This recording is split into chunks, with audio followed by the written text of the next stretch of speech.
Hello दोस्तों, मैं आप लोगों को 10th पढ़ाने वाला हूँ। हमारा पहला चैप्टर है रियल नंबर्स। मैं इस पढ़ाऊंगा।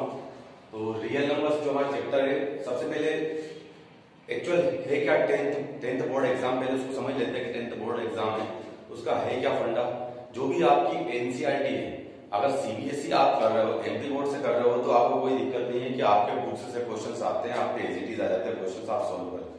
पर सीबीएसई से तो आपको एब्रॉड चीज जानना जरूरी होगा, उसके आसपास की चीजें जानना जरूरी होगा। अगर उसके आसपास की चीजें जान पाओगे, आप उसके आसपास के क्वेश्चंस वगैरह कर पाओगे, मैक्सिमम क्वेश्चंस कर पाओगे, तो आप लोगों का 10th का जो भी है सब कुछ क्लियर हो पाएगा। ठीक है, तो उसी के अकॉर्डिंग हम लोग बात करेंगे। हर एक एक्सरसाइज को, हर एक क्वेश्चंस को अपन बिल्कुल ओके करते हुए चलेंगे। ठीक है, तो आप देखें, सबसे पहले हमारा चैप्टर है रियल नंबर्स। रियल नंबर समझने के पहले हम ये देख लें कि रियल नंबर्स है क्या, क्योंकि 9th से डिफरेंट है ये चीजें।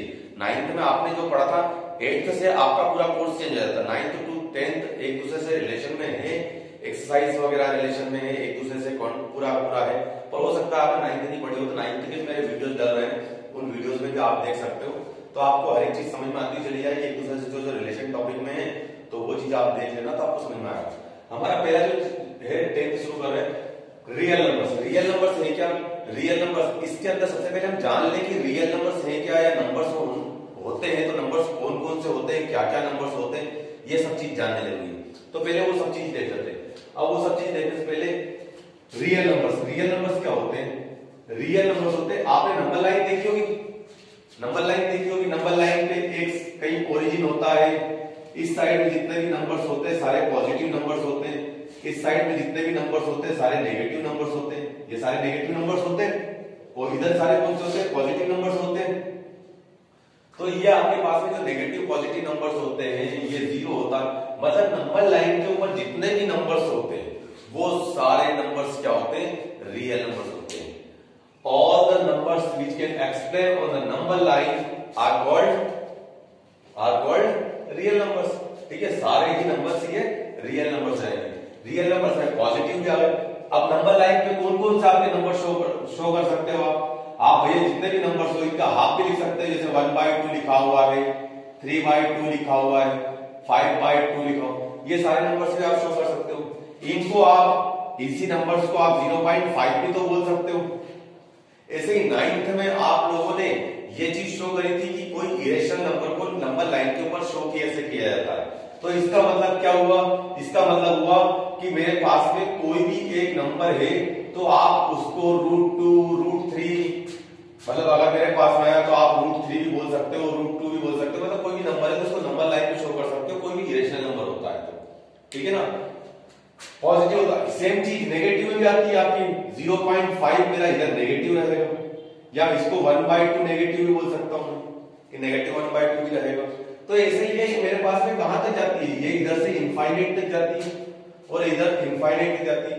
इनफाइनाइट से होती हुई इनफाइनाइट तक जाती है, मतलब कि नेगेटिव भी इनफाइनाइट नंबर से, पॉजिटिव भी इनफाइनाइट नंबर से, और ऑल द नंबर्स, मतलब कि जो भी आपके पास में t/2 के फॉर्म में नंबर्स होते हैं, डेसिमल के फॉर्म में नंबर्स होते हैं, रूट के फॉर्म में जो नंबर्स होते हैं, नेगेटिव होते हैं, पॉजिटिव होते हैं, including 0, all the numbers is real numbers. और रियल नंबर्स ऐसे कितने हो जाते हैं, इनफाइनाइट रियल नंबर्स रहते हैं। अब इसके अंदर जो भी आपको चीजें दिखाई दे रही है, जैसे ये p/2 दिखाई दे रहा है, तो ये p/2 क्या है, ये p/2 आपका क्या है, रेशनल नंबर है। क्या है ये, रेशनल नंबर है। मतलब हमने क्या पढ़ा था कि रेशनल नंबर्स क्या होते हैं, जो p/q के फॉर्म में होते हैं, बट कंडीशन है कि आपका q 0 के इक्वल में नहीं होना चाहिए, क्योंकि अगर q 0 हो जाएगा तो ये मेरा इनफाइनाइट मिल जाएगा। ठीक है ना, क्योंकि आप 0 से डिवाइड करोगे तो 0 से कितना टाइम डिवाइड कर पाओगे, इनफाइनाइट टाइम। आपको पता है क्या कि कब आएगा p आपके पास में, अगर मेरे पास में 2/0 लिखा हुआ है तो 0 से डिवाइड करते जाओ, 0 1 जा 0, 0 2 जा 0, 0 3 जा 0, तो इनफाइनाइट टाइम तक आप काउंटिंग करोगे तो शायद आपको मिलेगा, नहीं मिले, मतलब ओवरऑल ही आपके पास में इनफाइनाइट मिलेगा। ठीक है, तो ये तो हो गया आपके पास में रेशनल नंबर। तो रेशनल नंबर क्या होगा कि p/q के फॉर्म में होना चाहिए, where q does not equal to 0, ये कंडीशन है भैया इसके लिए। ठीक है, रेशनल नंबर्स के अलावा फिर ये मेरे पास में जो, अच्छा अभी हम बारी बारी से एक नंबर देखते हैं, ज्यादा आसान रहेगा कि पहले मैं बात करता हूं नेचुरल नंबर्स की। नेचुरल नंबर्स क्या होता है? नेचुरल नंबर्स होता है जो 1 से स्टार्ट होते हैं, 1 2 3 4 ऐसे चलते जा रहे हैं, इनको बोला जाता है नेचुरल नंबर्स। अब ये तो नेचुरल नंबर्स हो गए, पर ये नेचुरल नंबर्स हमारे पास में कब आ गए थे? ये नेचुरल नंबर्स स्टार्टिंग में आ गए थे। हम कोई भी चीज काउंट करते थे जब जीरो भी नहीं आया था, उस टाइम पे नेचुरल नंबर आ चुके थे। जीरो भी नहीं आया था, जीरो हमें पता है इंडिया ने दिया है, अच्छे से पता है, ठीक है ना? तो जीरो जब नहीं आया था तब ये नेचुरल नंबर्स तब भी आ चुके थे। मतलब कोई भी चीज काउंट करते थे तो हम 1 2 3 4 5 6 ऐसे काउंट करते थे, पर जीरो आया तो जीरो के बाद में उनको काउंट करना आसान हो गया। विद जीरो आप उनको हर एक को प्रॉपर तरीके से काउंट कर पाए। उस जीरो ने आके सारे नंबर्स को क्या कर दिया? कंप्लीट कर दिया। ये मेरे पास में इनकम्प्लीट थे, जब जीरो आ गया तो जीरो आ जाने के बाद में मेरे पास में नंबर हो गए 0 1 2 3 4 5 6 7 8 9 10 11 12 इस टाइप चल रहा है। फिर आगे जाके 20 भी आ गया। तो ये जब मतलब मेरा जीरो इंक्लूड हो गया तब मेरे को 10 भी मिला, 20 भी मिला। इनका मीनिंग निकला ना, नंबर्स आपके आगे बढ़ पाए। तो ये आपके पास में जब नंबर्स जीरो आने के बाद कंप्लीट हो गए तो इनको बोला जाता है होल नंबर्स। होल नंबर्स क्या बोला जाता है इनको? Whole numbers. मतलब ये तो नेचुरल नंबर्स हो गए, ये होल नंबर्स हो गए। इसके अलावा ऑड नंबर्स होते हैं। ऑड नंबर्स हमने ऑब्जर्व करा तो हमने देखा कि भैया ये जो मेरे पास में है 2 से कौन कौन से डिवाइड हो जाते हैं? तो जीरो भी मेरे पास में 2 से डिवाइड हो जाता है। वैसे जीरो को तो आप इंक्लूड नहीं करते हैं, जीरो को इंक्लूड नहीं करते हैं क्योंकि जीरो एक ऐसा नंबर है जो कि एक अपने आप में यूनिक नंबर है, जिसको आप ऑड इवन में क्या काउंट करोगे वो खुद ही ऑड और इवन को डिसाइड करके देता है कि किसी नंबर के पीछे जीरो लगा हुआ है तो आप उसको ऑड इवन बोलोगे। सॉरी, तो जितने भी मेरे पास में अभी ऑड के बारे में बात करता हूं तो मैंने ये ऑब्जर्व किया। ऑब्जर्व करने मेरे को मालूम पड़ा कि 1 नंबर है, 3 नंबर है, 5 नंबर है, 7 नंबर है। ये ऐसे नंबर्स देख रहा हूं एक एक करके छोड़ के, तो ये मेरे को नंबर्स दिखाई दे रहे हैं कि ये 2 से एग्जैक्टली डिवाइड नहीं हो रहे, कंप्लीटली डिवाइड नहीं हो रहे। मतलब डिवाइड तो हो रहे हैं, 1 को डिवाइड करूंगा 2 से 0.5 मिला, पर मेरे को डेसिमल फॉर्म मिल रहा है, डेसिमल फॉर्म मिल रहा है, या फिर कोई दूसरा फॉर्म मिल रहा है मेरे पास में कि रिपीटिंग डेसिमल एक्सप्रेशन मिल रहा है। तो ऐसे नंबर्स मतलब मेरे पास में ऐसे नंबर्स जो कि कंप्लीटली एग्जैक्टली 2 से डिवाइड नहीं होते वो होते ऑड नंबर्स। अब बात आती है इवन नंबर्स की, इसके आगे दूसरे इवन नंबर्स हो जाते हैं। तो इवन नंबर्स क्या हो जाते हैं? इवन नंबर्स हो जाते हैं आपके पास में जो 2 से कंप्लीटली डिवाइड हो जाते हैं। 2 4 6 8 10 12 13 12 14 16 18 20 ये जितने भी आपके पास नंबर है ये सारे नंबर्स क्या हो जाते हैं? इवन नंबर्स हो जाते हैं। और याद रखने का तरीका, ऑड भी कितने मेरे पास में ये जो मेरे पास में लेटर्स हैं कितने? 1 2 3। ऑड में 3 लेटर्स हैं, 3 और 3 मेरा कंप्लीटली डिवाइड नहीं होता है 2 से। तो आपको याद रखने का तरीका होगा कि ऑड नंबर्स जो होते हैं वो, और इसमें कितने होते हैं? 1 2 3 4 लेटर्स होते हैं और 4 2 से डिवाइड होता है। तो इवन में आप 2 4 6 8 के बारे में बात करेंगे और ऑड में आप 1 3 5 7 समथिंग के बारे में बात करेंगे, ठीक है। इवन और ऑड के बाद में भी और भी नंबर्स होते हैं, जैसे मैंने बताया रेशनल नंबर्स। रेशनल नंबर्स होते हैं p/2 के फॉर्म में, जहां पे q does not equal to 0 होता है। आप 2/0 नहीं बोल सकते, 2/1 बोलो, 1/2 बोलो, 0/1 बोलो, 0/3 बोलो, 4/5 बोलो। मतलब कोई भी आपका ओवरऑल उसने ये बोला हुआ है कि मेरा डिनोमिनेटर में जो q लिखा हुआ है वो 0 नहीं होना चाहिए। डिनोमिनेटर में अगर q 0 हो गया तो आपके पास में इनफाइनाइट वैल्यू मिलेगी जो कि डिस्क्राइब नहीं कर सकते हो आप, जिसको आप एक्सप्लेन नहीं कर सकते हो। मतलब बचे क्या मेरे पास में 2/1 1/2 0/1 जो भी ये नंबर्स। डिनोमिनेटर चेक करो इसका, क्या है इसका डिनोमिनेटर? डिनोमिनेटर इसका कहीं भी 0 है ही नहीं भैया। और जब इसका डिनोमिनेटर 0 नहीं है तो इन नंबर्स को क्या बोला जाएगा? Rational numbers. ये हो गए rational, natural, whole numbers, odd numbers, even numbers. Rational के अलावा इसके अल्टरनेट में एक और नंबर होता है, वो होते हैं irrational numbers. Irrational numbers, irrational numbers क्या होते हैं? इरेशनल नंबर्स जब आप उसको उसके डेसिमल एक्सप्रेशन फाइंड आउट करते हो तो डेसिमल एक्सप्रेशन ना तो उसके टर्मिनेट होते हैं, नॉन टर्मिनेट होते हैं। नॉन टर्मिनेट मतलब टर्मिनेट का मतलब क्या होता है? खत्म होना, शांत हो जाना एक टाइम के बाद में। जैसे 0.5, 5 के बाद कोई नंबर आएगा? नहीं आएगा, 5 के बाद खत्म हो गया। तो डेसिमल के कुछ डिजिट्स के बाद में ये खत्म हो गया। तो इसलिए आप इन नंबर्स को, ये मेरे पास में जो डेसिमल एक्सप्रेशन हो गए टर्मिनेटिंग डेसिमल एक्सप्रेशन, मैं बात कर रहा हूं नॉन टर्मिनेटिंग डेसिमल, मतलब जो खत्म नहीं होंगे। तो आपने देखा होगा कि सर अगर खत्म नहीं होंगे तो 0.33333 ऐसा लिखा हुआ है, पर अभी मैंने कंप्लीट नहीं किया है।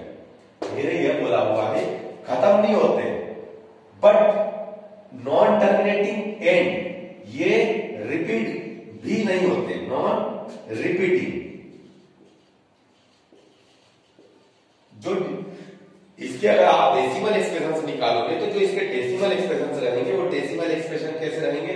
वो आपके रहेंगे कि ना तो खत्म होंगे, ना तो खत्म होंगे और ना ही रिपीट होंगे। मतलब कि सिर्फ रेशनल नंबर ऐसा है कि जिसके डेसिमल एक्सप्रेशन टर्मिनेट भी होते हैं, टर्मिनेट भी होते हैं, नॉट ऑलवेज, हमेशा नहीं, कभी कभी टर्मिनेट भी होते हैं और कभी नॉन टर्मिनेट बट रिपीट होते हैं, नॉन टर्मिनेट बट रिपीट होते हैं। ठीक है, ये आगे पढ़ने को मिलेगा आपने को, मैं वापस चीजें रिपीट करूंगा क्योंकि जब आप आगे एक्सरसाइज पढ़ोगे तो आपको आगे वो रिपीट होगा ये सारी चीजें। तो रेशनल नंबर्स के, अब इसका एग्जांपल, जैसे अगर आपने 1/2 लिखा हुआ क्या मिला? 0.5, 1/3 लिखा हुआ है तो आपको क्या मिला? 0.33333 मिल गया भैया। और जब ऐसा नंबर मिल जाता है तो आप क्या करते हो? ऐसा नंबर तो इसको आप शॉर्ट में हटा देते हो और सिर्फ जो नंबर रिपीट हो रहे हैं, जो ग्रुप ऑफ नंबर्स रिपीट हो रहा है उसके ऊपर आप लगा देते हो बार। तो यहां पे मैंने बार लगा दिया, ठीक है। तो इसका मतलब क्या हुआ? मेरा 3 बार रिपीट हो रहा है, ठीक है। इरेशनल नंबर की बात करें तो इरेशनल नंबर में ना तो टर्मिनेट होगा ना ही रिपीट होगा, मतलब नंबर कैसा मिलेगा? 0 पॉइंट या 10 पॉइंट समथिंग कुछ भी मिल जाए, 1 2 7 9 8 3 0 0 5 2 3 0 0 3 0 0 समथिंग ऐसे चलता जा रहा है। आप डिसाइड ही नहीं कर सकते हो कि अगला नंबर कौन सा मिलेगा, ठीक है। 1 मिल गया, फिर अगला 7 मिल गया, कुछ भी मिल सकता, कोई पक्का नहीं। तो ऐसे डेसिमल एक्सप्रेशन ना तो इसमें ग्रुप ऑफ नंबर्स रिपीट हो रहा है या कोई एक पर्टिकुलर नंबर रिपीट हो रहा है, और ना ही ये खत्म हो रहा है। डॉट डॉट लगे हुए, तीन डॉट डॉट लगे, मतलब इनफाइनाइट तक वैल्यू जा रही है, कब तक जा रही है पता नहीं, पर चलती जा रही है, ये रिपीट भी नहीं हो रहा है, खत्म नहीं हो रहा। ऐसे डेसिमल एक्सप्रेशन इरेशनल नंबर्स होते हैं। ये तो दूसरा होता है प्राइम नंबर्स। प्राइम नंबर्स क्या होते हैं भैया? आपने देखा कि कुछ नंबर्स इसके अंदर जब आपने आंसर किया तो आपको मालूम पड़ा कि नेचुरल नंबर्स के अंदर कुछ नंबर ऐसे हैं कि जो किसी से भी डिवाइड नहीं होते, सिर्फ 1 से डिवाइड होते हैं और खुद से डिवाइड होते हैं। जैसे 3 खुद से डिवाइड होता है और 2 खुद से डिवाइड होता है और 1 से डिवाइड होता है। 5 खुद से डिवाइड होता है और 1 से डिवाइड होता है। 5 को कोई और डिवाइड कर सकता है? एग्जैक्टली डिवाइड की बात कर रहा हूं, कंप्लीटली डिवाइड कर सके उसको, एग्जैक्टली डिवाइड कर सके, मतलब एक कंप्लीट आपको एक नंबर मिलना चाहिए, डेसिमल के फॉर्म में नहीं आना चाहिए, ठीक है। तो ऐसे नंबर्स को क्या बोलते हैं? Prime number. जैसे 2 3 5 7। तो अगर बोला जाए कि सबसे छोटा प्राइम नंबर कौन सा है तो आप क्या बोलोगे कि सबसे छोटा प्राइम नंबर क्या हो गया? 2। सबसे छोटा प्राइम नंबर हो गया 2, ठीक है। 2 3 5 7 ये नंबर ऐसे मेरे पास। इसके आगे क्या आएगा? 9 नहीं आएगा भैया, 11 आएगा, ठीक है ना, क्योंकि 9 आपका डिवाइड हो जाएगा 3 से। जो खुद से डिवाइड हो या 1 से डिवाइड हो उन्हीं को बोला जाता है, खुद से और 1 से डिवाइड होते हैं बस, उन्हीं को बोला जाता है क्या? Prime numbers. तो ये मेरे पास है प्राइम नंबर्स हो गए, ठीक है। अब प्राइम नंबर्स के बाद में आता है कंपोजिट नंबर्स। ये जानना जरूरी है, हम क्योंकि एक्सरसाइज स्टार्ट करें, चैप्टर स्टार्ट करें तो उसके पहले ये चीजें जान लें ताकि हमें नंबर्स, अगर नंबर्स से हम फेमिलियर ना होंगे तो हमें मालूम नहीं पड़ेगा। अगर मैंने 8 की बात करी किसी क्वेश्चन के अंदर, इवन की बात करी, तुम्हें पता ही नहीं है तो मैं कुछ भी बोल रहा हूं कुछ भी समझ में नहीं आएगा। पर अगर इन नंबर्स को समझ लोगे, मैथ में है क्या? मैथ में 0 से लेके 9 तक के काउंटिंग में सबसे कम डिजिट्स होती है, इन्हीं नंबर्स को इधर उधर किया जाता है और मैथ को तैयार करते हैं। तो एक लैंग्वेज इजी है, बहुत अच्छा है सब्जेक्ट जो पूरे मार्क्स देता है। इसके अलावा एक भी सब्जेक्ट ऐसा नहीं है जो पूरे मार्क्स देता है, ठीक है। तो कंपोजिट नंबर क्या हो जाता है? कंपोजिट नंबर जो प्राइम नंबर्स होते हैं उनके प्रोडक्ट से मिलके बनते हैं। प्राइम नंबर्स के प्रोडक्ट से मिलके, जैसे 4 है तो मेरा किससे मिलके बना 2 into 2 से। 8 है किससे मिलके बना 2 into 2 into 2 से। 6 है किससे मिलके बना 2 into 3 से। 8 है, 8 तो मैंने बता दिया। 9 है मेरे पास में किससे मिलके बना 3 into 3 से। 30 है मेरे पास में किससे मिलके बना 2 into 3 into 5। ठीक है, तो ये जो मेरे पास में ये नंबर्स है, ये नंबर्स जो मेरे पास है, इनको क्या बोला जाएगा कंपोजिट नंबर। ये जो सब मेरे पास में है ये आपके कंपोजिट नंबर्स हैं। ये क्या है कंपोजिट नंबर्स। 4, 8, 6, 9, 30 ये सारे मेरे पास में कंपोजिट नंबर है। तो ओवरऑल हमारी डेफिनेशन क्या निकली कि कंपोजिट नंबर क्या हुआ, कंपोजिट नंबर हुआ ये क्या है मेरे पास में 2, 3, 5 ये क्या है प्राइम नंबर्स है। तो जो प्राइम नंबर के बीच में क्या हो रहा है प्रोडक्ट हो रहा है, तो जो प्राइम नंबर के प्रोडक्ट से मिलके एक नया नंबर मिलता है उस नंबर को बोला जाता है क्या कंपोजिट नंबर। तो कंपोजिट नंबर मेरे पास में 4, 8, 10 हुए। तो मतलब कहने का मतलब एक डेफिनेशन बन गई आपके पास में कि every composite number can be expressed as a product of prime numbers.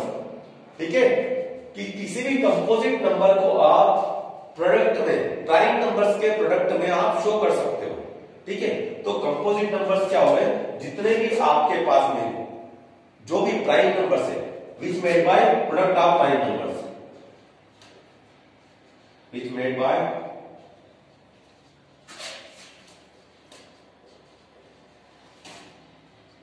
Product of prime numbers.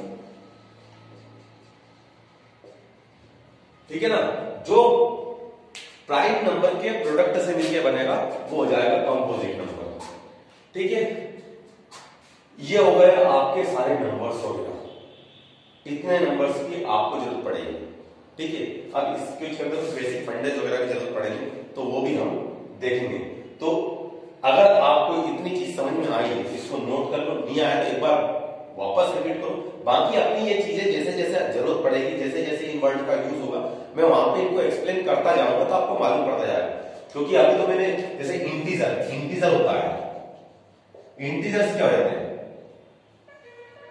ये सारे नंबर्स तो हो गए, इंटीजर्स क्या जाते हैं। अब इंटीजर्स के समझ, तो जितने भी मेरे पास में नेगेटिव नंबर्स होते हैं, जितने भी पॉजिटिव नंबर्स होते हैं और इंक्लूडिंग 0 मतलब बट ये कंप्लीट एक नंबर होना चाहिए, एग्जैक्टली एक नंबर होना चाहिए, मतलब ये पॉइंट वगैरह में नहीं होंगे। तो सारे नेगेटिव पॉजिटिव नंबर्स और 0 मिलके जितने भी, जैसे इधर इनफाइनाइट्स आए, -3 आया, -2 आया, -1 आया, फिर 0 आएगा, 1 आएगा, 2 आएगा, 3 आएगा, और ऐसे करके इनफाइनाइट तक जा रहे हो आप। तो ये कंप्लीट मेरे पास में नंबर है, रेशनल में तो नहीं, अपॉन में तो नहीं, बटे में तो नहीं है।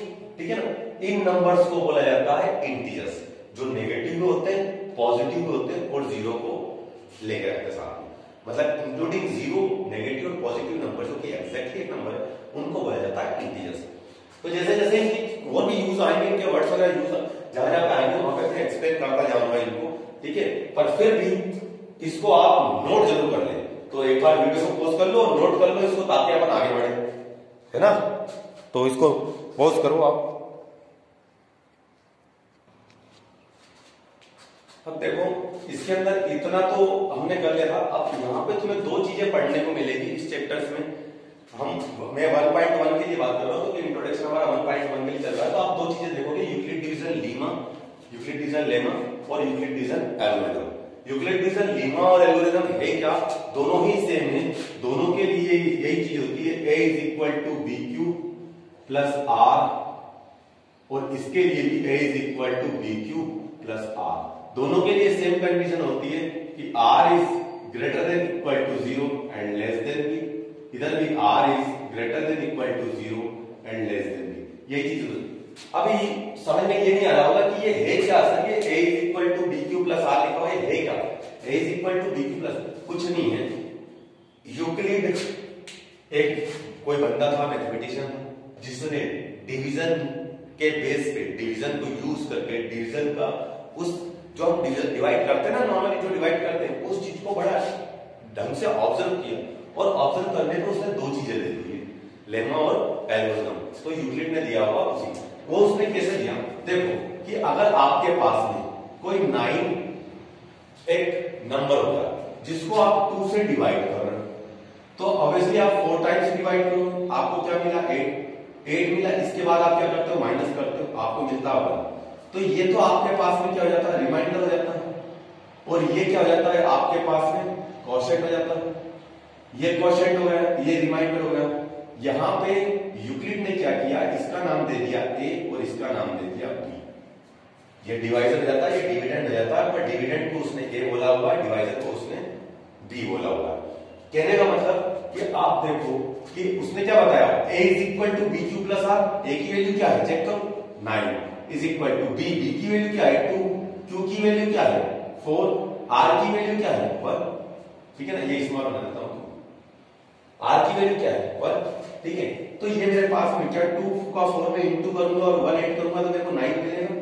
हाँ, उसने इक्वलिटी बरकरार रखी, उसने मतलब जो 9 चाहिए था उसको 9 को उसने एक्सप्लेन ऐसे कर दिया। तो यही है यूक्लिड, देखो ना a is equal to B Q plus R, और आप चेक करो r मेरा 0 से बड़ा भी हो सकता है, 0 के बराबर भी हो सकता है, पर b से छोटा है, b क्या है 2, तो 2 से छोटा है। ये क्यों थी सिचुएशन कि भैया उसने बताया हुआ है कि r आपका 0 भी हो सकता है, 0 से बड़ा भी हो सकता है, पर हमेशा b से छोटा रहेगा। तो आपकी जो भी b की वैल्यू रहेगी, यहाँ पे b की वैल्यू 2 थी, उससे हमेशा रिमाइंडर छोटा रहेगा। तो एक कंडीशन तो समझ में आ गई, क्योंकि अगर 2 हो जाएगा तो ये कंप्लीटली फिर डिवाइड कर देगा ना उसको, यानी यहाँ पे मेरे को 3 मिल जाएगा तो फिर डिवाइड कर देगा उसको, फिर मेरे को रिमाइंडर 1 मिलेगा, पर ओवरऑल रिमाइंडर जो मेरे को मिलेगा वो b से छोटा ही मिलेगा। दूसरा 0 भी मिल सकता, अगर भैया मेरे पास में यहाँ पे 9 की जगह 8 होता तो मैं 4 टाइम्स डिवाइड करता, 8 से 8 माइनस होता, मेरे को रिमाइंडर 0 मिल जाता, तो रिमाइंडर मेरे को 0 मिल सकता। उसने इसी बात को यहाँ पे दोहराया हुआ है कि यूक्लिड डिवीजन एल्गोरिथम और यूक्लिड डिवीजन लेमा में a is equal to B Q plus R, उसने ये कंडीशन दे दी है where r is greater than equal to 0 and less than b, ये दो कंडीशंस दे दी है, ये यूज होनी है आपके पास में, इसमें ये यूज होगी, ठीक है। तो ये चीजें है क्या, ये कहां यूज होगी, तो भैया जो हम पढ़ेंगे अभी एल्गोरिथम के बारे में, है दोनों सेम, तो कैसा फिर अलग अलग नाम क्या दिया, अलग अलग नाम इसने दिया। लेमा को उसने बताया कि भैया लेमा नाम का आप यूज करोगे कि जब भी आप वेरिएबल्स के लिए बात करोगे, वेरिएबल्स के लिए जब भी आप बात करोगे, कोई चीज में किसी फॉर्म में आपको कोई चीज कन्वर्ट करना होगा, तब आप वेरिएबल का यूज करोगे, तब आप वेरिएबल का यूज करोगे, ठीक है।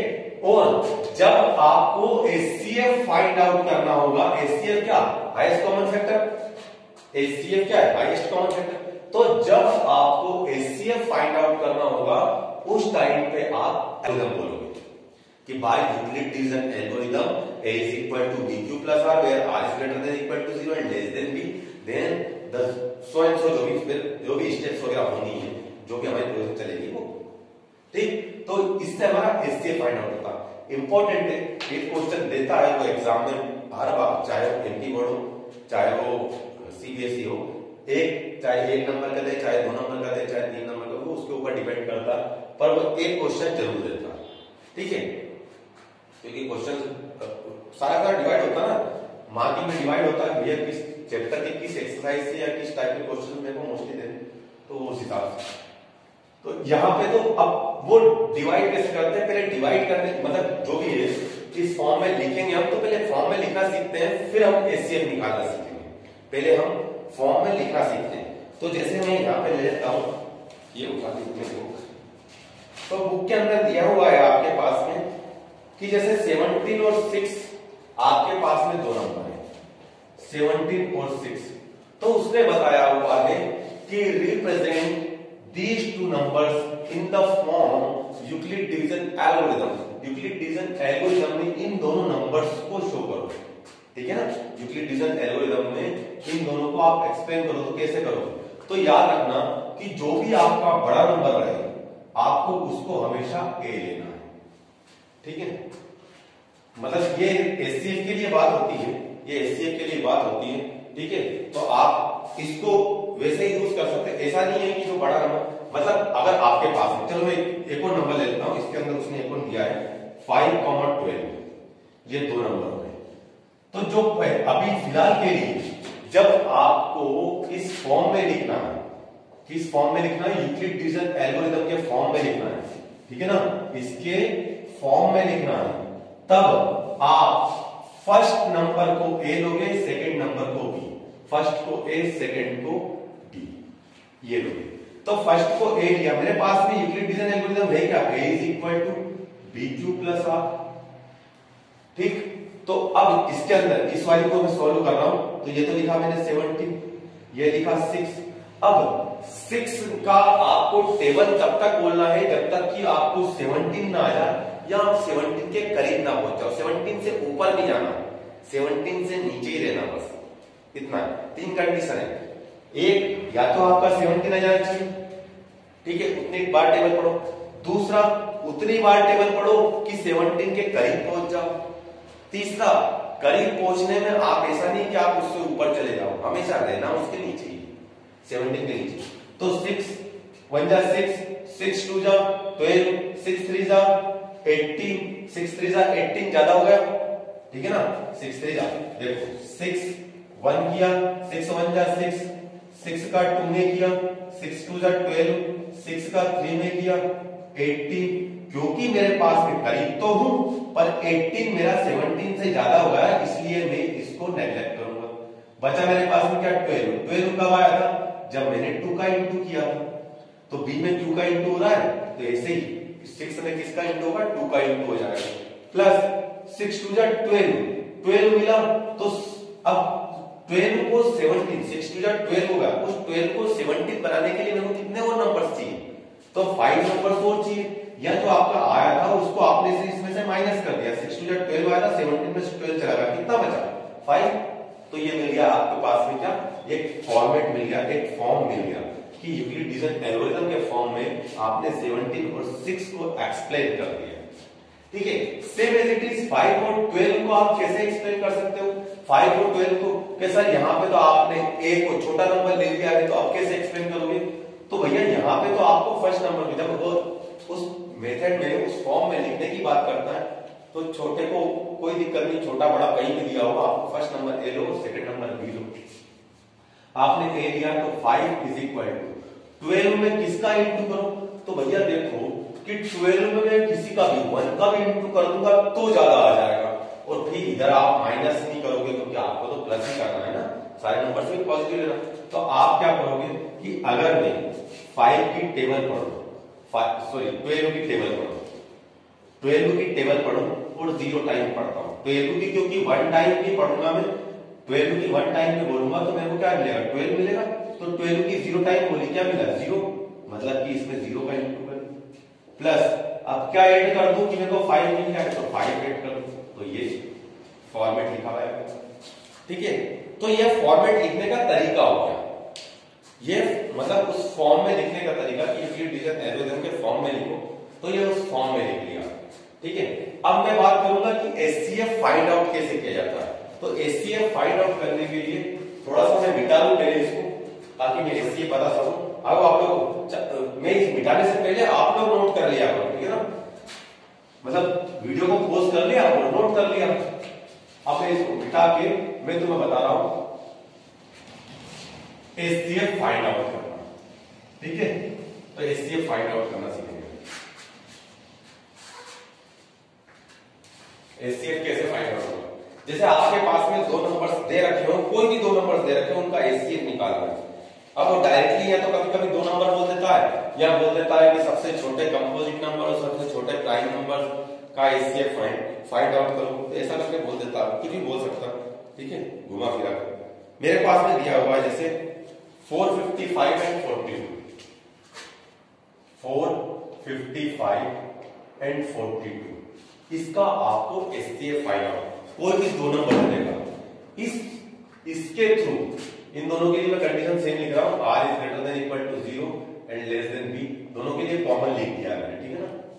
हर बार आपको लिखना जरूरी है, हर क्वेश्चन के अंदर आपको जब भी एचसीएफ फाइंड आउट करने की बात करेगा यूक्लिड डिवीजन एल्गोरिथम से, एचसीएफ जब आप फाइंड आउट करोगे तो हर बार आप 2 नंबर्स मिलेंगे, हर बार 2 ही नंबर्स मिलेंगे, ठीक है।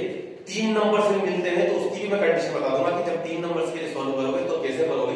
पहले दो के बारे में सीख लो, मोस्टली दो ही मिलेंगे, ठीक है, मोस्टली दो ही मिलेंगे, पर तीन ही मिलते हैं तो क्या तरीका है, ठीक है, वो बता दूंगा। तो सबसे पहले तो आप लिखोगे कि let a is equal to 455। पहले चेक करना कि बड़ा नंबर कौन सा है दोनों में से।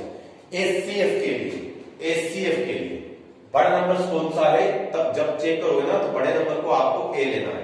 दोनों में से बड़ा नंबर कौन सा है उसको आपको ए लेना है। तो ए मेरा 455 होगा, क्योंकि पहले जो मैंने बताया था फॉर्म में चेंज करने के लिए बताया था, और यहाँ पे आप एचसीएफ फाइंड आउट कर रहे हो। तो एचसीएफ फाइंड आउट करने के लिए भैया आपका रूल है कि जो दो नंबर्स होते हैं उसमें से जो बड़ा नंबर होता है उसको आप मानोगे ए, और जो दूसरा नंबर होगा उसको आप मानोगे बी। तब आप लिखोगे कि by Euclid division algorithm, Euclid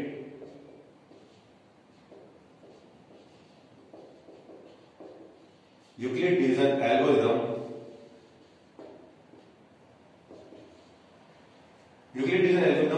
A is equal to BQ plus R, where R is greater than, where R is, यहां पे लिख दो भले, आप ऐसा करके लिख सकते हो, ठीक है ना, ये कॉमा लिख दिया, और where R is greater than equal to 0 and less than 0, ये लिख सकते हो, ठीक है, ये लिख दिया आपने। उसके बाद में आपको करना क्या है, A की प्लेस को पे आप A की वैल्यू को पुट करो, 455 इज इक्वल टू था, इज इक्वल टू लगाया, B की प्लेस पे क्या लिखोगे, 42 लिखा, इनटू Q दे रखा है, तो Q दे रखा है, Q की प्लेस पे आप, तो हमने क्या सीखा 42 में भैया किसका इनटू करें कि 450 के करीब पहुंच जाए या 450 तक पहुंच जाए, पर 450 से ऊपर नहीं आना है। तो आप देखो कि 442 है, इसमें 10 का करूंगा तो 420 मिल जाएगा, और 42 है, इसमें अगर मैं 11 का करूंगा तो मेरा एक बार 42 और आगे बढ़ जाएगा, 42 और आगे बढ़ जाएगा, तो मेरे पास में कितना जाएगा, 462 हो जाएगा। चाहो तो चेक करो, ठीक है, 462 क्या हो गया, ज्यादा हो गया मेरा 455 से, तो आप कितने टाइम्स बोलोगे, 10 टाइम्स, तो ये आपने लिखा 10 टाइम्स। कितना बच गया आपके पास में, अगर आपके पास में ये 420 हो गया तो कितना बच गया आपके पास में, 420 जो आया इसको इसमें से माइनस करोगे तो आपको क्या मिला, 35, ठीक है। अब ये तो आपका एक पैटर्न हुआ, तो कैसा एचसीएफ का फाइंड हुआ, ये तो भैया आपकी एक स्टेप हुई, इसको आगे बढ़ाना। ये आगे कब तक चलेगी, ये प्रोसेस आगे तब तक चलेगी जब तक कि आपका रिमाइंडर 0 ना जाए। रिमाइंडर कहां है, रिमाइंडर प्लस के बाद में रिमाइंडर लिखा हुआ, तो प्लस के बाद में इस वाली प्लेस पे जब आपको 0 मिल जाएगा उस टाइम पे आप बोलोगे कि आपको उस टाइम पे एचसीएफ फाइंड आउट होगा। वो कहां फाइंड आउट होगा मैं बताऊंगा, ठीक है। तो उस टाइम पे आपको एचसीएफ फाइंड आउट होगा जब रिमाइंडर आपका 0 जाएगा। तो जब तक रिमाइंडर 0 ना आ जाए तब तक आपकी ये प्रोसेस कंटिन्यू रहेगी। तो तब आप लिखोगे here R does not equal to 0, R does not equal to 0, so again A is equal to, अब जो आपकी D की प्लेस थी वो A की बन जाएगी और जो R की प्लेस थी वो A बन जाएगी। मतलब अब आपके B की प्लेस में क्या लिखा हुआ 42 और R की प्लेस में क्या लिखा हुआ 35, तो अब 42 आपका A बन जाएगा। तब आप लिखोगे let A is equal to 42 and B is equal to 35। जो आपका R है वो B बन जाएगा, जो B है वो A बन जाएगा, ठीक है। मतलब कि ये नंबर्स अब आगे आ जाएगा और ये नंबर्स उसके बाद आ जाएगा। तो ये लिखा आपने 42, ये एरो आपको नहीं लगाना है, मैं लगा के बताया। तो आपने लिखा 42 इज इक्वल टू 35। अब 35 में किसका इंटू करोगे, 2 टाइम्स नहीं करोगे तो 70 हो जाएगा, इसलिए 1 टाइम करो। 1 टाइम किया तो आपको मिला क्या 7। तो क्या फिर मेरे को R0 मिला क्या, अभी नहीं मिला, तो फिर आपकी प्रोसेस आगे चलेगी कि नाउ R वापस does not equal to 0, so let A is equal to, अब B की प्लेस में क्या है 35, तो आपका 35 होगा। R की प्लेस में क्या है 7, तो ये B बन जाएगा आपका, R जो है वो B बन जाएगा, तो 7 बन गया। अब वापस आप लिखोगे कि 35 इज इक्वल टू 7। अब 7 में किसका इंटू करोगे कि आपको 35 मिल जाए, तो 7 1 जा 7, 7 2 जा 14, ऐसे करोगे तो 7 5 जा 35, 5 टाइम्स में मिल गया 35। तो अब 5 टाइम्स मिल गया, तो अब रिमाइंडर क्या मिला मेरे को? 0 मिला। Here remainder is 0, here r is equal to 0, so HCF क्या हो जाएगा? जो बी की प्लेस पे जो वैल्यू लिखी रहेगी, आप इसको कंपेयर करोगे a is equal to B Q plus R से, तो बी की प्लेस पे जो वैल्यू मिलेगी वो आपका एचसीएफ हो जाएगा। सो एचसीएफ ऑफ 455 एंड 42 इज क्या है? 7। बी की प्लेस पे क्या है भैया? 7 लिखा हुआ है ना। क्या किया मैंने किया 2 नंबर्स लिए, फिर से देखो 2 नंबर्स लिए एचसीएफ निकालने के लिए, जो दोनों में से जो बड़ा नंबर था, जो दोनों में से बड़ा नंबर था उसको मैंने क्या मान लिया? ए, और सेकंड वाले को मान लिया बी। अब मेरे को इतना पता है कि जब तक मेरा रिमाइंडर 0 नहीं आएगा तब तक बी की प्लेस की वैल्यू को मैं एचसीएफ नहीं मान सकता हूं। जब रिमाइंडर 0 आ जाएगा तभी मेरे को बी की प्लेस पे जो वैल्यू रहेगी वो मेरा एचसीएफ हो जाएगा। ठीक है, तो a is equal to 455 and b is equal to 42 and by Euclid division algorithm अपने यूक्लिड डिवीजन एल्गोरिथम की a is equal to bq plus r where r is greater than equal to 0 and less than b। तो तब आपने solve किया तो 455 को आपने a माना था तो रिप्लेस कर दिया a से, b से रिप्लेस कर दिया 42 को। अब आपने चेक किया कि 42 में किस चीज का इंटू करें, तो आपने देखा कि 10 का इंटू करेंगे 420 मिल जाएगा। 420 मिल गया तो 420 को 455 बनाने के लिए अगर मैं 35 ऐड कर दूंगा तो मेरे को कंप्लीट मिल जाएगा कि 455 मिल जाएगा। अब 42 में आपने 10 का इंटू कर दिया, रिक्वायरमेंट कितने की? 35, तो 35 रिमाइंडर। आपने देखा कि रिमाइंडर भैया 0 नहीं है, सो आपने again a is equal to 42 और b इज इक्वल टू 35 दिया। मतलब कि जो आपकी वैल्यू है जो a की वैल्यू वो तो गायब हो गई, जो b की वैल्यू है वो a बन जाएगी, जो r की वैल्यू है वो बन जाएगी। यहां पे भी आप चेक करो, देखो मैंने ये लिया था, ये 35 लिया, ये 7 लिया था मैंने, इधर कहां लिया था? ये लिया था, ये देखो ये 7 लिया था ना मैंने, ये 7 लिया था, 7 लिया था r प्लस। फिर अगेन मेरे पास में मैंने बताया कि r does not equal to 0, तो a 42 होगा, b 35 होगा, फिर मैंने वो वैल्यू रख दी। तो यहाँ पे भी मेरे पास में देखा मैंने कि सोल्व किया इसको कि 35 में किस चीज का इंटू करो, तो मैंने 1 का इंटू किया प्लस 7 किया तो मेरे को 42 तो मिल जाएगा, पर मेरा रिमाइंडर 0 नहीं मिला। So r is does not equal to 0, इसलिए वापस मैंने क्या माना? a is equal to 35 and b is equal to 7। इनको वैल्यू को ले लिया, वैल्यू को ले लिया मैंने, तो 35 इज इक्वल टू फिर 7 मिला। 7 में किस चीज का इंटू करूं कि 35 बन जाए, तो मैंने देखा कि 5 का इंटू कर दूंगा 35 बन जाए, 35 बन गया प्लस रिमाइंडर में क्या मिला? 0, रिमाइंडर में 0 मिला। तो यार r is equal to 0, so HCF of जो b की प्लेस पे वैल्यू क्या लिखी हुई 7, तो जो एचसीएफ हो गया मेरे पास में दोनों नंबर्स का वो क्या हो गया? 7 हो गया। ये एचसीएफ फाइंड आउट करने का तरीका हो। आपको ये एरो, ये आपको एरो नहीं बनाना है यहाँ पे, ठीक है ना? ये तो मैंने एरो से आपको शो करके बताया हुआ है, ठीक है? तो आप इसको नोट कर लो एक बार, इसको आप नोट कर लो, फिर आगे का आप और देखते हैं, ठीक है? इतना इसको पॉज कर लिया करो ताकि फिर नोट कर लो, फिर आगे देखते हैं।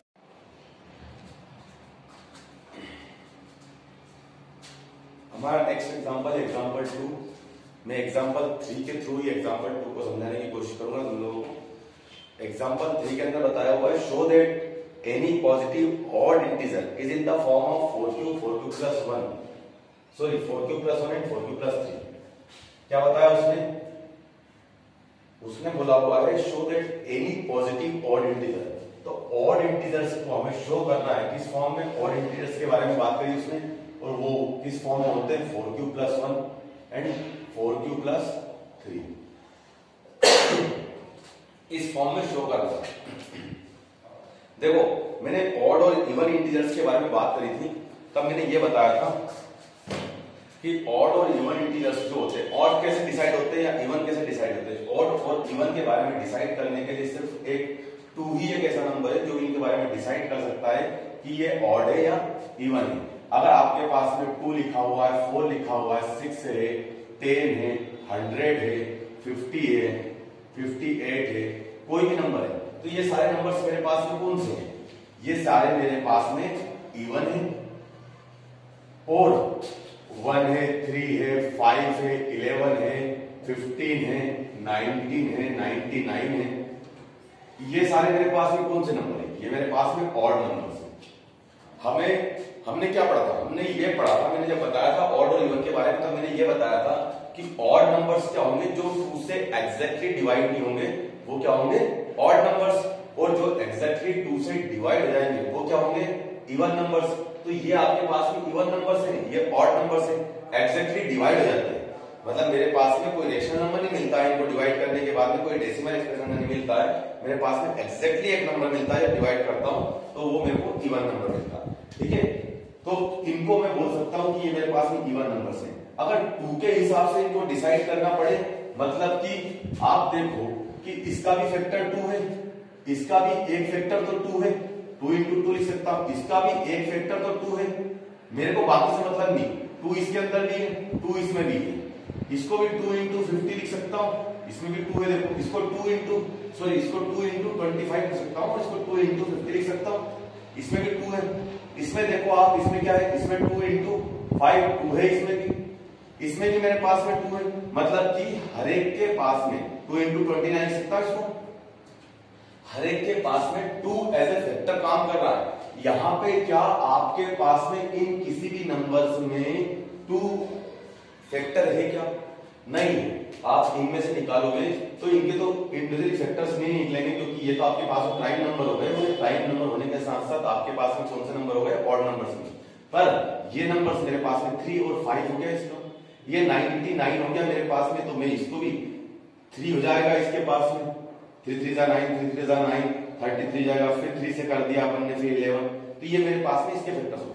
क्या इनके पास में 2 ऐसे फैक्टर है, नहीं है ना, यहाँ पे 2 फैक्टर है। तो कहने का मतलब क्या हुआ, कहने का यही हुआ कि अगर 2 आपके पास में किसी भी नंबर में आप 2 एज ए फैक्टर शो कर देते हो, उस नंबर के पास में से कॉमन लेके भी अगर आप शो कर देते हो कि आपके पास में 2 एज ए फैक्टर है उसका, तो आप क्या बोलोगे कि वो कौन सा नंबर हो गया, इवन नंबर हो गया।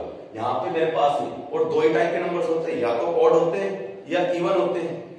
अगर उसने बताया हुआ है कि let a is any positive integer, अगर a कोई क्वेश्चन में यही बोला होगा कि show that any positive integer, any positive odd integer is in the form of 4q + 1 and 4q + 3, ये बताया हुआ। मतलब कोई भी पॉजिटिव इंटीजर, तो पॉजिटिव इंटीजर्स क्या हो जाएंगे, 1 2 3 4 5 एंड सो ऑन चलते जाएंगे आपको इनफाइनाइट।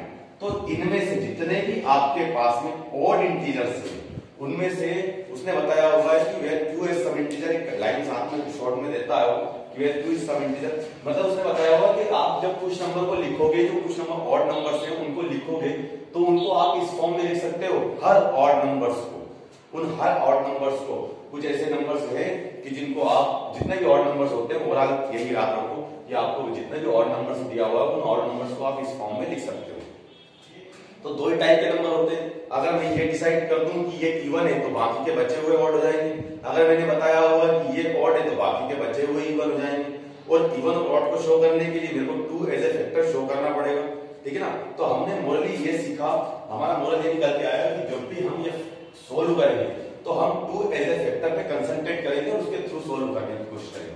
मतलब मैं अगर बोलता हूं कि 2x, तो आप क्या बोलोगे, कौन सा नंबर हो गया, 2 एज ए फैक्टर है, 2 का यूनिट 4 है ना भैया, तो 2 एज ए फैक्टर है, तो आप क्या बोलोगे इसको, आप यही बोलोगे कि 2x मेरे पास में क्या है, इवन नंबर है। अगर मैंने बोला 2x + 1, तो क्या ये इवन है, नहीं है, क्यों, क्योंकि मेरे पास में 2x का फैक्टर तो है पर 1 का नहीं है। हाँ, अगर मैं बोलता हूं 2 इन ब्रैकेट x + 1, तो x + 1 पूरे का फैक्टर 2 है, तो ये मेरे पास में इवन है और ये इवन नहीं है। ये कौन सा नंबर हो जाएगा, ये ऑड नंबर हो जाएगा। ठीक है, बात आई समझ में। इसी के बेस पे हम आगे सोल्व करेंगे बाय यूक्लिड डिवीजन एल्गोरिथम के थ्रू, हम इसको सोल्व करेंगे, यूक्लिड डिवीजन लेमा के थ्रू सोल्व करेंगे, एल्गोरिथम के थ्रू नहीं, क्योंकि हमने बताया था कि जब वेरिएबल्स के लिए सोल्व करोगे तो आप जो रिटर्न ऑफ करोगे तो उसमें क्या लिखोगे, बाय यूक्लिड डिवीजन लेमा, क्योंकि वेरिएबल्स के लिए आप शो करोगे। ठीक है, तो अब इसको सोल्व करने का तरीका बताता हूं। इसी के साथ में एग्जांपल 2 को भी मैं कंप्लीट कर दूंगा, क्योंकि एग्जांपल 2 के अंदर भी उसने बताया हुआ है, उसने क्या बताया हुआ कि ऑड इंटीजर्स हैं जो 2q + 1 के फॉर्म में होते हैं और इवन इंटीजर्स 2q के फॉर्म में होते हैं। तो भैया जितने भी मेरे पास में, याद रखना कि जो भी मेरे पास में q दे रखा है उस q में जिस चीज का इंटू हो रहा है, क्योंकि मेरे पास में फॉर्म क्या होता है, बाय यूक्लिड डिवीजन लेमा आप लिख सकते हो a = bq + r, where r is greater than equal to 0, r is greater than equal to 0 and less than b, b से छोटा होता है। तो हमने क्या किया कि let a is any positive integer and b is equal to b, q में किस चीज का इंटू है, 4 का इंटू है, तो let b is equal to 4। अगर b is equal to 4 रहेगा तो इस कंडीशन के थ्रू आप बता सकते हो कि r की पॉसिबल वैल्यू क्या क्या हो जाएगी। So the possible value of r, the possible value of r will be क्या हो जाएगी, 0 हो सकता है, b से छोटा होना चाहिए, 0 के इक्वल भी हो सकता है, 0 से बड़ा भी हो सकता है।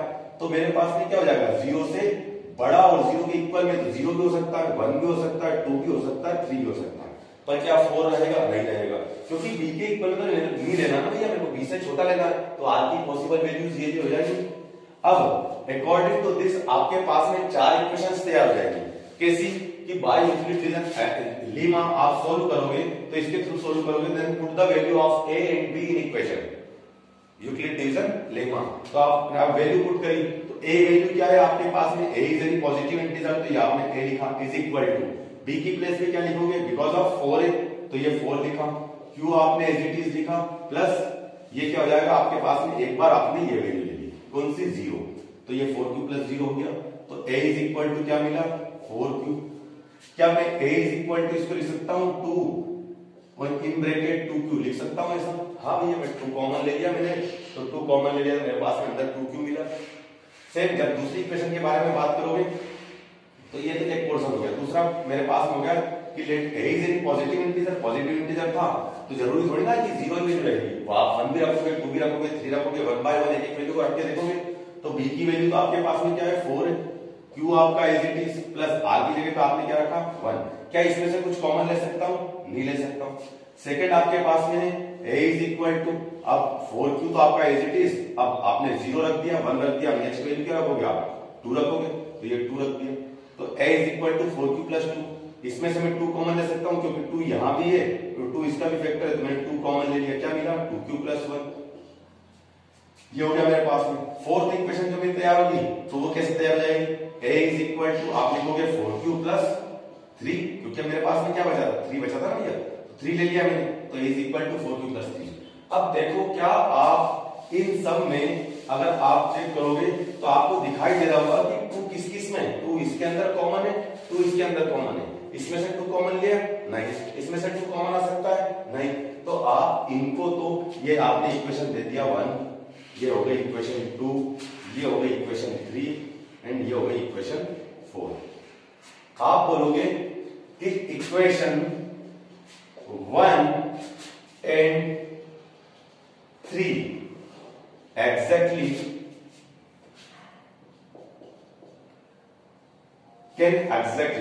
can divide by 2 से एग्जैक्टली डिवाइड हो सकती है, कौन सी इक्वेशन 1 एंड 3, दोनों इक्वेशन मेरे पास में एग्जैक्टली डिवाइड हो सकती है 2 से। अगर 2 से डिवाइड हो सकती है तब आप क्या बोलोगे, सो every positive even integer is in the form of 4q and 4q plus 2। ये फॉर्म मेरे पास में क्या था, 4q plus 2 था, और ये क्या था 4q ही तो था मेरे पास में फॉर्म। तो जब मेरे पास में जितने भी इवन इंटीजर है वो इक्वेशन 1 एंड थ्रू के थ्रू आपने एक्सप्लेन कर दिया कि इन फॉर्म में हो सकते हैं, तो then the remains are odd positive integers. So every positive odd integers in the form of 4q plus 1 and 4q plus 3। ये कंप्लीट हुआ। मतलब क्या किया उसने, क्या पूछा था, अब देख लेते हैं भले उसने क्या पूछा था, मैंने तो दोनों के लिए शो कर दिया हुआ है। अगर वो ऑड के, उसने ऑड के लिए बात करती है, show that any positive odd integer, उसने ऑड इंटीजर्स के लिए बात करी थी, ऑड इंटीजर इन फॉर्म में होते हैं। तो मैंने क्या किया, मैंने a is equal to B cube R plus R लिखा। a की मैंने पॉजिटिव वैल्यू ले लिया, मैंने भैया बोल दिया कि a कोई पॉजिटिव इंटीजर हो गया, और b की वैल्यू को मैंने 4 एज्यूम किया। b की वैल्यू को 4 एज्यूम क्यों किया, क्योंकि मेरे को 4q + 1 4q + 3 के फॉर्म में लेके आना था, ठीक है, ऑड इंटीजर्स को, इसलिए मैंने b = 4 लिया। जब b = 4 लिया तो मेरे पास में r की पॉसिबल वैल्यूज 4 मिली, 0 1 2 एंड 3 बाय 1 बाय 1 मैंने एक एक करके यूक्लिड डिवीजन लेमा के अंदर मैंने इन सबको पुट किया, वैल्यू को जब पुट किया तो मेरे पास में 4 इक्वेशन तैयार हुई। 4 इक्वेशन तैयार हुई जिसमें से मैं 2 कॉमन ले सकता था, मैंने उनमें से 2 कॉमन ले लिया, और जो मेरे पास में एज इट इज थे उनको एज इट इज लिख दिया। जब 2 कॉमन ले लिया तो मैंने बताया equation 1 and equation 3 can exactly divide by 2, so these are even integers and the remains will be odd integers, so every positive odd integers is in the form of 4q + 1 and 4q + 3 has proved। ये आपका prove हो गया। Same ऐसे second question के लिए उसने बताया हुआ, सेकंड क्वेश्चन के लिए क्या बताया कि show that every positive even integer is in the form of 2q and every positive odd integer is in the form of 2q + 1। मतलब जब आप इसको शो करोगे तो आप b = क्या लेके चलोगे, क्योंकि इसमें 2 का इंटू है तो आपका b = 2 लोगे, तो 0 और 1 आपको 2 वैल्यू मिलेगी r की। जब r की 2 वैल्यू मिलेगी, अब 1 बाय 1 सोल्व करोगे तो आपके पास में 2 इक्वेशन बनेगी, एक के अंदर से आप 2 कॉमन ले पाओगे, दूसरे के अंदर से नहीं ले पाओगे। तब आप बोलोगे कि here 2 as a factor, so here 2 as a factor, so it can exactly divide by 2, so this is even integer, and so the remains are odd integers, so 2q + 1 is odd integers, therefore every positive even integer is in the form of 2q and odd integer is in the form of 2q + 1। ठीक है, इस form में लिख सकते हैं। ये हुआ एक तरीका सॉल्व करने का, इसके बेस पे क्वेश्चन वगैरह और नहीं है, तो हम उनको करेंगे आगे। पर ये तो सिर्फ आपके पास में इंट्रोडक्शन के अंदर ये 2 एग्जांपल्स थे, मैंने 2 एग्जांपल्स को आपके सामने शो किए। ठीक है, तो ये तरीका होगा उसको एग्जाम में करने का। ठीक, तो आप वीडियो को पॉज करके इसको नोट करो, मैं अगला एग्जांपल बताता हूं आपके पास में। ठीक है,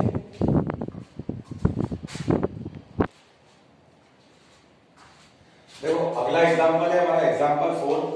एग्जांपल 4 के अंदर उसने बताया हुआ है एक वर्ड प्रॉब्लम दी हुई है, एक वर्ड प्रॉब्लम दी हुई है, उस वर्ड प्रॉब्लम के बेस पे आपको सॉल्व करना है और आपको क्या फाइंड आउट करना है, वर्ड प्रॉब्लम समझना है। देखो 2 चीजें होती है, एक एलसीएम और एक एचसीएफ, दोनों एक दूसरे के अल्टरनेट होते हैं। या तो आपके पास में कुछ वर्ड प्रॉब्लम्स जो फर्स्ट चैप्टर से रिलेटेड आई उसके अंदर मोस्टली आपको या तो एलसीएम फाइंड आउट करना होगा या एचसीएफ फाइंड आउट करना हो। ये डिपेंड करता है कि आपकी क्वेश्चन की वर्ड प्रॉब्लम्स को आप कैसे समझते हो। तो वो तरीके बताऊंगा मैं, उसको समझने का तरीका भी बताऊंगा। ठीक है, यहाँ पे मैं एक क्वेश्चन पहले पढ़ देता हूँ, इसको एग्जांपल 4 को हम कर लेते हैं कि अ स्वीट सेलर हैज 420 काजू barfi. A sweet seller has 420 काजू बर्फी। ठीक है, ये वाला एग्जांपल मैंने करवाया था, तो मेरे साथ उस टाइम पे नंबर्स लिए हुए थे, सॉल्व मैंने खुद कर दिया था, बस सिर्फ नंबर्स लिए हुए थे। ठीक है ना, पर समझना कैसे है वो चीज देखना है।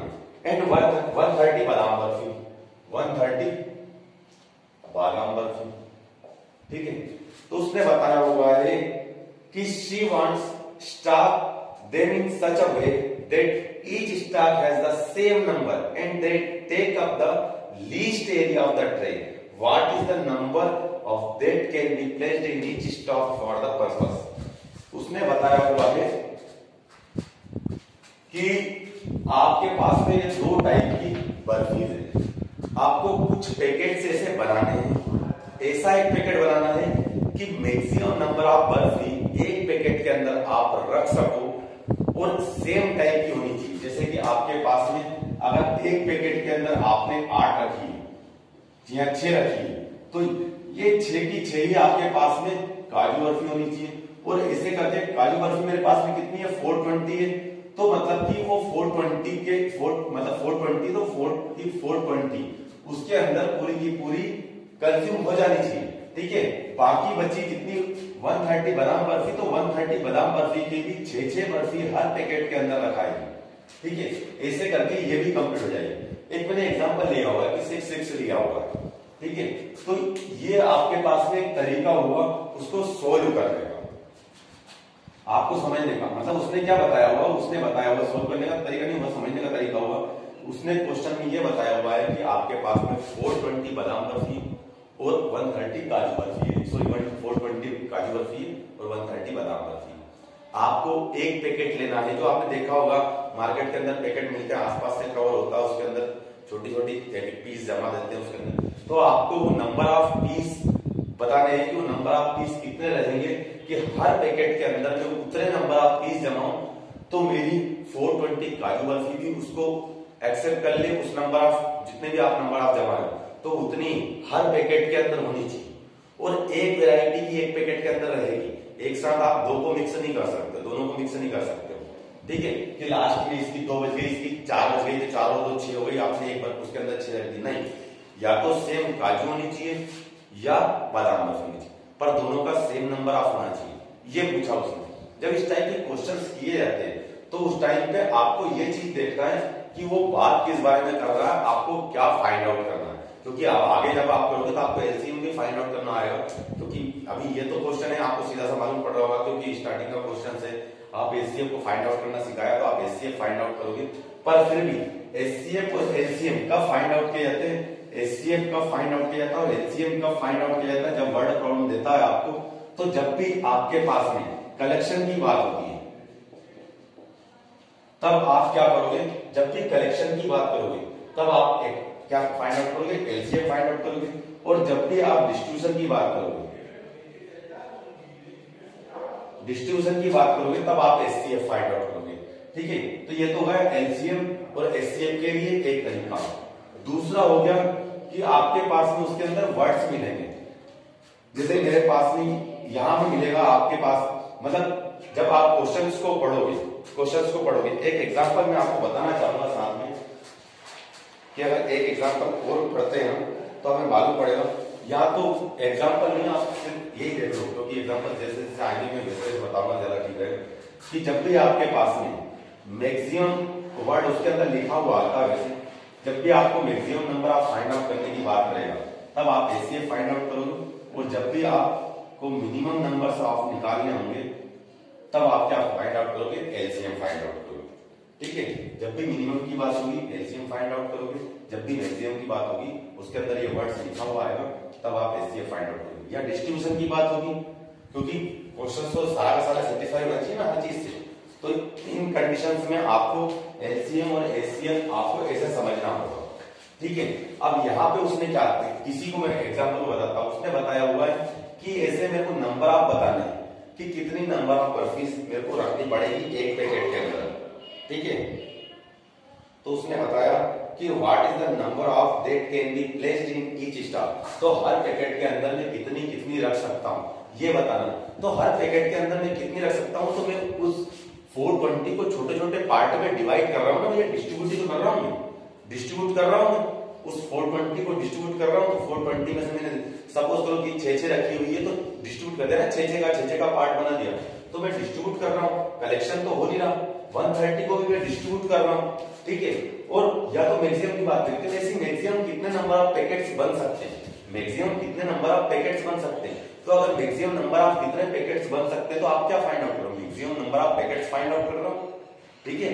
तो ये तरीका हो गया आपको क्वेश्चंस को समझने का, ठीक है। तो यहाँ पे आप क्या फाइंड आउट करोगे, ऑब्वियसली आप एचसीएफ फाइंड आउट करोगे। तो एचसीएफ फाइंड आउट करने के लिए मैंने बताया हुआ था कि वो फाइंड आउट कैसे करोगे, तब आप लिखोगे कि let A is equal to 420, B is equal to 130 and by Euclid division algorithm, by Euclid division algorithm A is equal to BQ plus R, where R is greater than equal to 0 and less than B, ये आपकी condition हो गई।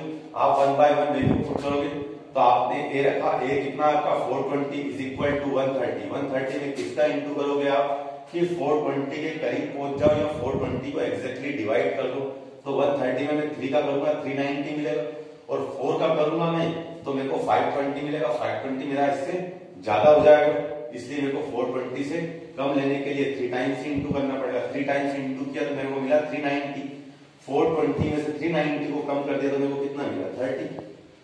फिर यहाँ पे r does not equal to 0, so the process will continue। ये process मेरी continue रहेगी। तो अब आपका 130 कहाँ आ जाएगा, यहाँ पे आ जाएगा। Now a is equal to 130 and b is equal to 30। आपने रखा तो 130 is equal to 30 into 4, क्योंकि 5 टाइम्स करोगे 150 ज्यादा हो जाएगा, 4 टाइम्स करना पड़ेगा। 4 टाइम्स किया तो 120 हुआ, 120 हुआ, 130 में से गया तो कितना बचा, 10 बचा। Again r does not equal to 0, so आप फिर क्या लोगे, a is equal to 30 and b is equal to 10। Again put the value, तो आप लिखोगे 30 is equal to 10। 10 में किस चीज का इंटू करोगे, 3 का इंटू करोगे, 30 मिल जाएगा। रिमाइंडर क्या आ गया, 0। रिमाइंडर क्या आ गया मेरे पास में, 0 आ गया ना भैया। ये मेरे पास में 10 था, रिमाइंडर 0 आ गया। रिमाइंडर 0 आ गया तो सो आपके पास में एचसीएफ क्या आ गया, एचसीएफ आ गया 10। किसका एचसीएफ आया मेरे पास में 420 एंड 130। इन दोनों नंबर का एचसीएफ कितना है, 10 आया। तो मैंने क्या बताया कि so in each stock 10 barfi will be, मतलब हर एक पैकेट के अंदर मैं कितनी बर्फी रखूंगा, हर एक पैकेट के अंदर मैं 10-10 बर्फी रखूंगा। मैं 10-10 रखूंगा तो मेरा ये भी कंप्लीट हो जाएगी, ये भी कंप्लीट हो जाएगी और कोई भी मिक्स नहीं होगी और सारी की सारी मेरी कंज्यूम हो जाएगी। ठीक है, तो ये तरीका होगा उसको सोल्व करने का। सो आपका आंसर कितना आ जाएगा, 10 barfi will be in each stock. एक पैकेट के अंदर, एक स्टॉक के अंदर कितनी बर्फी होगी, 10 बर्फी होगी। ये तरीका होगा।